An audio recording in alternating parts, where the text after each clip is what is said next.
Hey everybody, today we're going to be talking about combining terms to solve.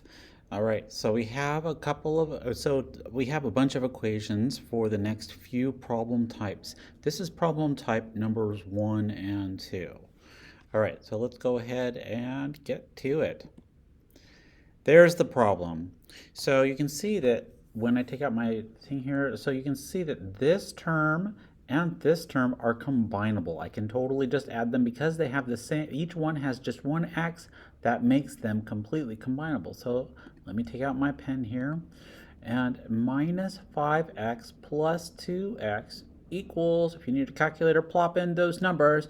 I can do this in my head. This one is minus 3x. Once I know that it's minus 3x equals minus 33, then I just need to do the opposite to get x alone to solve the problem. So if I have negative 3 times x, then I can just go ahead and divide. If this is times, we do the opposite.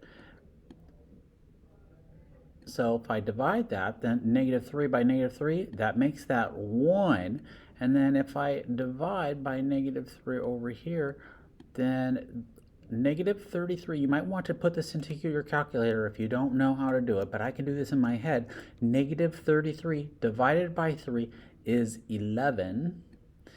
And what sign is it? It actually, because the signs are the same, it makes it positive 11. So that is a final answer. All right, let's try another one. Now I'm going to work it a little bit slower this time. See if you can beat me. Can you get this? Can you get the answer before I get the answer? So my terms that are alike are the ones with an M in it. This one does not have an M, so I can't combine that one. That one stays separate. So I have 11M and I have minus 6M. 11 minus 6 equals 5M. So I'm going to go ahead and write down my 5M, and then I still have a minus 8, and I have a 22. Now I have a two-step equation.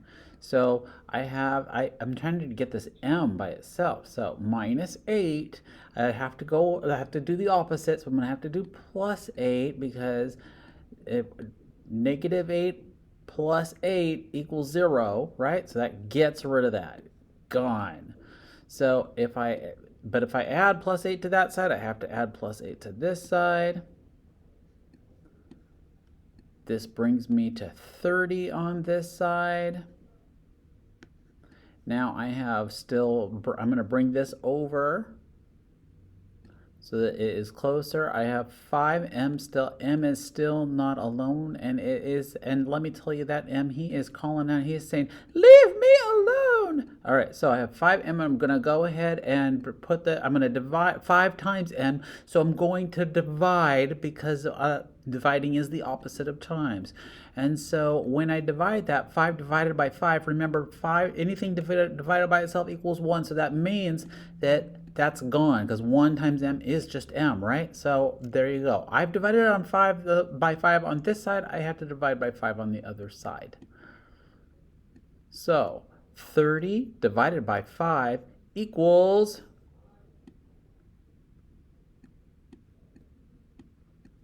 6. All right, let's try another one. Okay, I'm going to combine my y terms. I'm going to leave my 5 alone. So negative 2 plus 5 equals 5 plus 3y. And that still equals 14. Now, I'm going to try and get rid of anytime that I have the adding here, I'm going to try and get rid of that so that I can get y closer to it on its own. 5y, this 5 is a positive 5, so I need to do the opposite. I'm going to do a minus 5 instead, because 5 minus 5 equals 0. And if I do minus 5 on that side, I have to do minus 5 on this side. 14 minus 5 equals 9.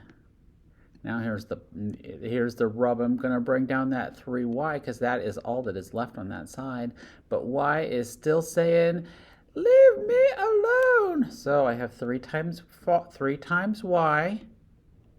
So we got to divide by 3 to get rid of that 3 by 3.